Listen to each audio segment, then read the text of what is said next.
Welcome to my channel NCERT solutions and facts. आज मैं आपको क्लास 8 के एक चैप्टर द सेल्फिश जायंट लेकर आया हूँ, जिसके ऑथर का नाम है ऑस्कर वाइल्ड। उनकी स्टोरीज काफ़ी इंटरेस्टिंग होती हैं। बने रहिए वीडियो के एंड तक। बहुत समय पहले की बात है, एक दानव था जो बहुत स्वार्थी था। उसके पास एक बहुत ही सुंदर बगीचा था। वह बगीचा हरे भरे पेड़ों, रंग बिरंगे फूलों और चहचहाते पक्षियों से भरा हुआ था। बच्चे रोज उस बगीचे में खेलते और खुश रहते।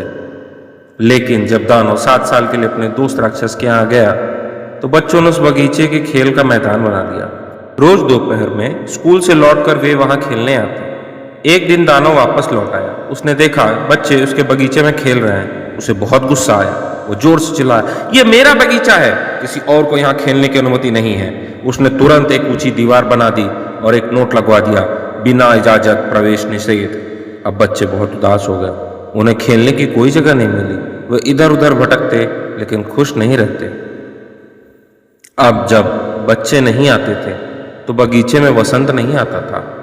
पेड़ सूने थे, फूल मुरझा गए थे और पक्षी नहीं गाते थे।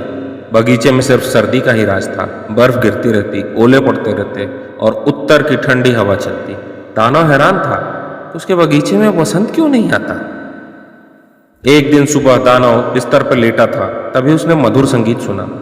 यह किसी राजा के दरबार का संगीत नहीं था, बल्कि एक छोटी सी चिड़िया की चहचहाहट थी।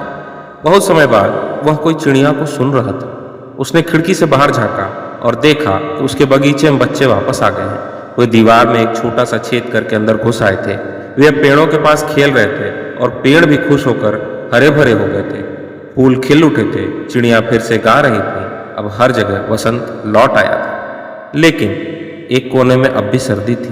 वहां एक छोटा सा बच्चा खड़ा था जो पेड़ पर नहीं चढ़ पा रहा था, इसलिए वो रो रहा था।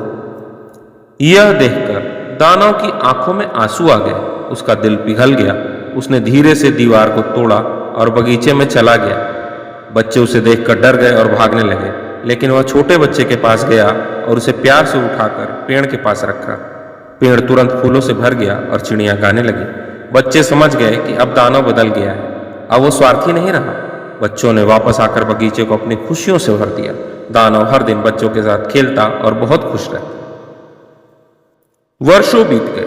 दानव अब बहुत बूढ़ा हो गया था। वो अब खेल नहीं पाता था, लेकिन खिड़की से बच्चों को खेलते हुए देखता और मुस्कुराता। एक दिन उसी कोने में वह छोटा बच्चा फिर से दिखा, लेकिन अब उसके हाथ और पैर पर कील के निशान थे, जैसे क्रूस पर चढ़ाए गए किसी व्यक्ति के। दानव चौंक गया और पूछा, ये निशान कैसे लगे तुम्हें? बच्चा मुस्कुराया और बोला, तुमने एक बार मुझे अपने बगीचे में खेलने दिया था।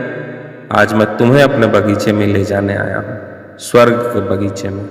उसी दोपहर बच्चे बगीचे में खेल रहे थे तो उन्होंने देखा दानव एक फूलों से ढके पेड़ के नीचे मृत पड़ा है। उसके चेहरे पर सुख और शांति की मुस्कान थी। कहानी की सीख, स्वार्थ से कोई खुशी नहीं मिलती। जब हम दूसरों के साथ बांटते हैं, खासतौर पर बच्चों के साथ, तो असली खुशी और शांति मिलती है।